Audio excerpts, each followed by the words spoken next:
जय हिंद जय बिहार। देखिए आज क्लास 10th का वर्णिका का बहुत ही इम्पोर्टेंट कहानी है और मर्मस्पर्शी कहानी भी है। ढहते विश्वास। ये समस्या और चिंतन दोनों प्रधान कहानी है। समस्या प्रधान इसलिए है कि बाढ़ प्राकृतिक प्रकोप एक समस्या है और चिंता का विषय यह है कि हम उसका व्यवस्था अच्छी तरह नहीं कर पाते हैं। इसलिए ये कहानी दोनों है, चिंतन प्रधान और समस्या प्रधान, जिसमें मूल है समस्या प्रधान। इसके लेखक हैं उड़ीसा के रहने वाले सात कोड़ी होता और एक घटना उड़ीसा की ही है। उड़ीसा में तो अक्सर प्रकोप आते ही रहता है ज्यादातर, हालांकि प्रकोप तो सभी जगह आते हैं, प्राकृतिक प्रकोप से कोई जगह नहीं बचता है। लेकिन आज जैसे जैसे सभ्यता का विकास हुआ, हमारी तमाम सभ्यताओं का विकास तो नदी घाटी के किनारे ही हुआ है। और ये भी जो कहानी जुड़ी हुई है, ये भी सभ्यता, यहाँ भी गांव जो है वो आपको नदी घाटी के किनारे ही हैं, जहां दलई बांध बंधा हुआ है। बाढ़ का पानी वर्षा के कारण और कुछ बाढ़ के कारण सीमाएं फांगती हैं और बांध टूट जाता है और तमाम घटनाएं घटती हैं, जिस पर हम लोग विशेष रूप से चर्चा करेंगे। आइए देखते हैं। सबसे पहले जो सात कोड़ी होता है, इनका जन्म उड़ीसा प्रांत के मयूरभंज नामक स्थान में 1929 में हुआ था। ये भुवनेश्वर रेल यातायात में समन्वय आयुक्त से ज्वाइंट कमिश्नर होता है क्या। उड़ीसा सरकार में ये भुवनेश्वर रेल यातायात में समन्वय आयुक्त रहे थे उड़ीसा सरकार में, और यातायात विभाग, उड़ीसा सरकार में यातायात विभाग के सचिव रहे हैं। उसके बाद उड़ीसा राज्य में परिवहन निगम के अध्यक्ष बनाए गए। ये कहानी बहुत ही दिलचस्प मोड़ पर आता है और बहुत दर्द और पीड़ा दे जाता है जो असहनीय हो। प्राकृतिक आपदा, बाढ़ और सुखाड़ मुख्य रूप से किसानों के लिए और गरीबों के लिए दुखदायी होता है। नायिका लक्ष्मी परिवार का मुख्य रूप से देखभाल करती है। उसके पति कलकत्ता में नौकरी करते हैं, उनसे इतना आय नहीं मिल पाता है, इतना आमदनी नहीं होता है उनका, यानी वेतन नहीं है जिससे परिवार का भरण पोषण अच्छे ढंग से किया जा सके।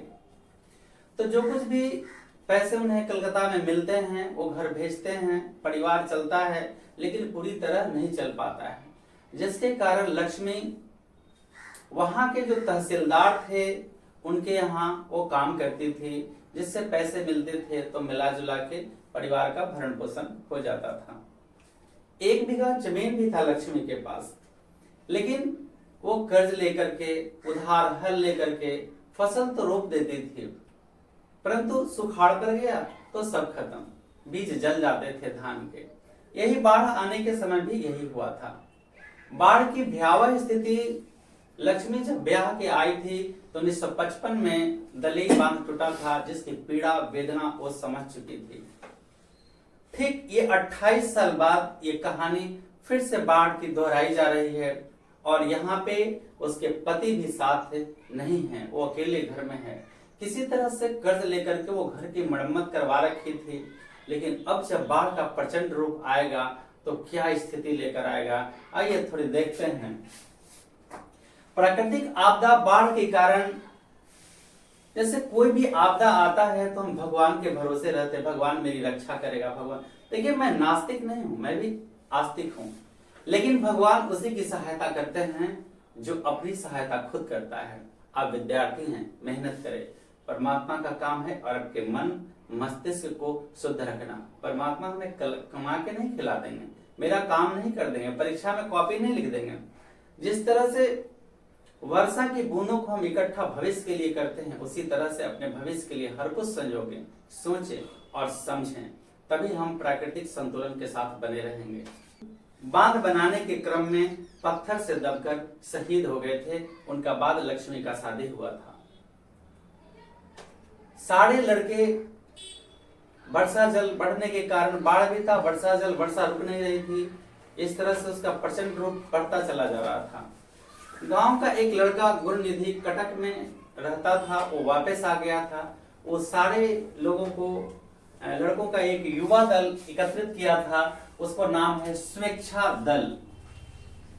स्वेच्छा दल बनाकर गुणनिधि बांध का निरीक्षण कर रहा था, ताकि कहीं से भी बांध टूट करके उसे क्षति ना पहुंचा दे और वो अपने आगोश में ना ले ले। इसलिए उसके साथ ऐसे मैं बता दूं कि इस कहानी के चिंतन प्रधान और समस्या प्रधान होने की कहानी तो मैं बता चुका हूं। इसकी नायिका लक्ष्मी है और उसके पति लक्ष्मण है। उनके 3 बच्चे, आपकी किताब में वर्णन है 3 बच्चे, तो शायद 3 लड़के थे और 2 लड़की थी, क्योंकि जब बाढ़ आता है तो 2 लड़की को लेकर के वो साथ जाती है और एक छोटे बच्चे को। उसके बड़ा पुत्र का नाम अच्युत है। अब बाढ़ की यानी बांध की रखवाली करने के लिए गुणनिधि सभी को एकत्रित करता है, स्वेच्छा दल का गठन करता है और उसका बड़ा पुत्र का नाम अच्युत है लक्ष्मी का, और वो भी स्वेच्छा दल में शामिल होकर के और बाढ़ की रखवाली करता है, यानी बांध की रखवाली करता है। बोरियां बांध करके रेत से भरता है, कभी पत्थर लगाता है, यानी पूरे प्रयत्न सभी लोग करते हैं कि बांध ना टूटे। अब युवाओं के साथ साथ बुजुर्ग लोग भी बच्चों की हौसला बढ़ाने के लिए उनका साथ देते हैं। ऐसे हमारे समाज में चाहिए भी कि बुजुर्ग लोग अपना अनुभव दें और बच्चों को ख्याल रखें, उन्हें गलत रास्ते से बचाएं। गुणनिधि तो खुद एक युवा और समझदार लड़का है। शायद हमारे समाज में सभी लोग ऐसे समझदार हो जाएं तो हमारा देश का उच्चतम से उच्चतम स्तर का विकास होगा, सर्वांगीण विकास होगा। कटक से पड़ोस में एक लड़का गुणनिधि आपस में गांव में एक युवाओं के साथ स्वेच्छा दल बनाकर बांध की रखवाली कर रहा था। बुजुर्ग भी उनकी मदद कर रहे थे। अच्छा, गांव का सरपंच मुखिया का क्या काम होता है? गांव के सरपंच मुखिया जो भी उनका काम होता है कि गांव में क्या प्रॉब्लम है, कहाँ समस्याएं हैं, हम कैसे उसे निपट पाएंगे, ये बताना। उस गांव के भी सरपंच अच्छे हैं। उस कहानी में चर्चा की गई है कि गांव के सरपंच जब स्थिति देखते हैं कि अब वो बांध टूट भी सकता है और बाढ़ अपनी आगोश में सभी को ले सकता है, उन्होंने सभी को आगाह कर दिया कि सभी लोग अपने अपने पूरे संतान परिवार जो कुछ भी लेके जा सकते हैं ऊंचे स्थान पर सभी लोग व्यवस्थित रूप से चले जाते, जान माल की सुरक्षा करें। स्थिति बहुत गंभीर हो जाती है तो अंत में लक्ष्मी के यहाँ जो बकरी जानवर पशु थे वो सब का रस्सियां खोल देते हैं और अब यहाँ आवाज से पता चला शायद बांध टूट चुका है। दलई बांध पर बोरा बांधते बांधते बांधते एक जगह ऐसा स्थिति आया कि अब यहाँ पे चिंता भी सता रही है, गुणनिधि कैसे होगा, मेरा पुत्र कैसे होगा, स्वेच्छा दल वाले किस रूप में होंगे, तरह तरह की बातें जो पूर्व में घट चुका था घटना बारे में सारी स्थितियों से वो अवगत थी और तरह तरह की चिंताएं उसके मन में सता रही थी। अंततः बांध टूट ही जाता है। कुछ लोग भाग रहे हैं, कुछ लोग जा रहे हैं ऊंचे स्थानों पर, बट पानी की रफ्तार इतनी है कि किसी के पैर नहीं रुक रहते हैं और एक ऐसा समय आता है कि ये कब लक्ष्मी किसी बड़ के पेड़ के पास पहुंच जाती है, उसका जटा पकड़ के वो किसी तरह वो मतलब अपना स्थान लेती है। और स्थान क्या लेगी, वो इतनी बार तेज पानी तेज था कि पेड़ भी कांप रहे थे, तो अपनी साड़ी को वो साड़ी से अपने शरीर को लपेट देती है पेन में और बेहोश हो जाती है बाढ़ के इस प्रचंड रूप को देख करके। शायद समय रात का होगा। लक्ष्मी की इच्छा, लक्ष्मी ने माई से भगवान से ऐसा गॉड से प्रेयर की थी, चंडेश्वरी माई से प्रेयर की थी। भगवान शायद किसकी रक्षा करते हैं, क्यों क्या है तो मैं नहीं कह सकता, क्योंकि मैं उस परड़े पर नहीं रहना चाहता हूँ। अगर बाढ़ की स्थिति थी तो यहाँ पे चाहिए था कि हम सुरक्षित स्थान पर चले जाएं जिससे जान माल की खतरा ना हो सके, लेकिन यहाँ पूर्णतः भगवान के भरोसे रहना अच्छा नहीं है। भगवान हमारे पास विवेक दिए हैं, उससे हमें सोचने की आवश्यकता होती है और ये नहीं कि मेरे साथ कोई अनहोनी हो जाए तो उस पर हम आरोप परमात्मा को लगाएं। परमात्मा हमें सोचने का जो मनपसियों से ऊपर विवेक दिया है, हमें उसका इस्तेमाल करना चाहिए। लक्ष्मी अपनी इच्छा प्रकट करती है, माई से भगवान से गॉड से प्रेयर करती है कि हे माई, किनारे लांघे बगैर चली जा, हमारी हंसी खुशी की दुनिया और को रेतीली मत बना, मतलब रेत की तरह ना बिखरा दो। लेकिन वहां गॉड का प्रेयर काम नहीं आता है।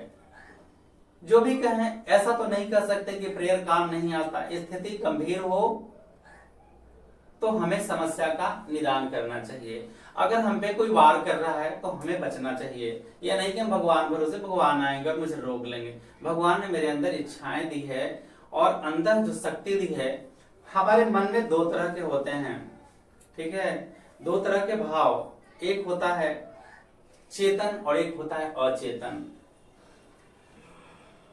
चेतन मन हमेशा अच्छी दिशा में काम करता है और अचेतन मन या अच्छा या गलत दोनों दिशा में काम करता है। तो चेतन मन अगर स्वीकार कर रहा है कि बाढ़ आ सकती है, तो अचेतन मन को भी यह मान लेना चाहिए कि निश्चित रूप से आएगा। ऐसा साइकोलॉजी कहता है, मनोविज्ञान कहता है। बाढ़ की स्थिति बनी हुई है, बाढ़ तो आएगी ही आएगी निश्चित रूप से। तो जो अचेतन मन था वो भगवान के भरोसे रह गया कि भगवान आके रक्षा करे, शायद बांध ना टूटे, बगैर लांगे चली जाए। ये तो गलत बात है। जो अचेतन मन है वो क्या बताएं, गीली मिट्टी के समान है। हम जैसा उसमें बीज बोएंगे वैसा ही पौधा बनेगा। तो अचेतन मन कहा माई रक्षा करेंगी। अरे माई कैसे रक्षा करेंगे भाई? तो सोचने वाली बात है। ये प्राकृतिक प्रकोप है, आना जाना प्रकृति का नियम है। तो इस तरह से हमारी रक्षा खुद करनी चाहिए, न कि अचेतन मन की बात में चेतन मन को भी शांत कर देना चाहिए। अचेतन मन अगर चेतन मन की बात मान ले तो दोनों मिलकर सही दिशा में मार्ग उठाए, कदम उठाए और हम अपने जान माल की रक्षा कर सकेंगे। अगर हम पर कोई वार करता है तो चेतन मन कहता है क्या करूं, अचेतन मन भी कहता है तो मैं क्या करूं। तो चेतन मन कहे भाई इसे रोकना चाहिए, तो अचेतन मन तुरंत उसे एक्टिव हो जाना चाहिए कि नहीं रोकना ही है, और दोनों मिल जाएंगे तो उस वार को रोक लेंगे और कोई आपत्तियां विपत्तियां नहीं आएंगी। मन में जो हमारी बीमारियां होती हैं, शरीर में बीमारियां, उसके पीछे भी चेतन और अचेतन मन काम करता है। मैं इसके विषय में फिर अगली बार बताऊंगा। सभ्यता का विकास नदी घाटी के किनारे हुआ। तो 1955 का जो बाढ़ था वो लक्ष्मी को पूरी तरह याद होता, इसलिए वो रोनी जता रही थी कि बाढ़ पुनः आ सकता है, और आया भी। और लक्ष्मी जैसे ही घर से निकलती है उसे पता नहीं पानी इतनी तेज था कि वो पैर कहाँ रख गई कुछ पता नहीं, अचानक वो सीधे दौड़ के पेड़ के पास पहुंच जाती है तूफान के कारण, पानी के तूफान तेज रफ्तार के कारण। और उसके सोड़ी पकड़ के, क्या बोलते हैं हम लोग देहाती भाषा में सोड़ी बोलते हैं या जड़ बोलते हैं, उसको जड़ ने ये लटका हुआ रहता है बड़ के पेड़ से, उसके सहारे वो फटाफट कब ऊपर पहुंच जाती है पेड़ के पास पता नहीं है। पानी रफ्तार तेज था, नाव है, इसके लोग अपनी साड़ी को पेड़ से बांध लेती है और फिर वो बेहोश हो जाती है। उसके बच्चे कहाँ हैं, क्या हुआ, कुछ भी पता नहीं है लक्ष्मी को। अंततः जब उसे होश आता है तो अपने बच्चे की याद आती है। बगल में एक बच्चा था, उसे अपने सीने स्तन से लगा करके दूध देना चाहती है, और बच्चा मरा हुआ था, साथ साथ लक्ष्मी का भी नहीं था। इस तरह से एक हंसी खुशी का परिवार बिखर जाता है। तो इससे, इस कहानी से हमें शिक्षा मिलती है कि हमें हर समय भगवान भरोसे नहीं रहना चाहिए। गुणनिधि जैसा लड़का हर गांव में हो, वहां के सरपंच जैसा हर सरपंच हो, अपने गांव को आगाह करे, मुसीबतों से बचाए। गुणनिधि जैसा लड़का हो तो गांव में हर मुसीबत को टाल सकता है या अनहोनी से बचा सकता है। हम सबको एक गुणनिधि अपने आप में तलाशना चाहिए, हर एक को लीडरशिप करना चाहिए। वो चमचागिरी वाली लीडरशिप नहीं, लीडरशिप जो न्याय, किसी की रक्षा करे, धर्म की स्थापना करे, एक नया विवेक, एक नया सौंदर्य, एक नया युग की स्थापना करे, ऐसा गुणनिधि चाहिए, ऐसा युग चाहिए। और लक्ष्मी, ऐसी लक्ष्मी की जरूरत है जो अपनी स्व विवेक से काम करे, भगवान के भरोसे ना रहे। हालांकि लक्ष्मी एक नायिका, बहुत संघर्षशील औरत है, पति के घर ना रहने पर भी अपने सारे परिवार का देखभाल करती है, घर चलाती है, यहाँ तक कि वो तहसीलदार के यहाँ मजदूरी भी करती है। इस तरह से हम कर्तव्य परायण स्त्री, और उसे साहसी भी हम आसानी से कह सकते हैं, इसमें कोई संदेह नहीं है।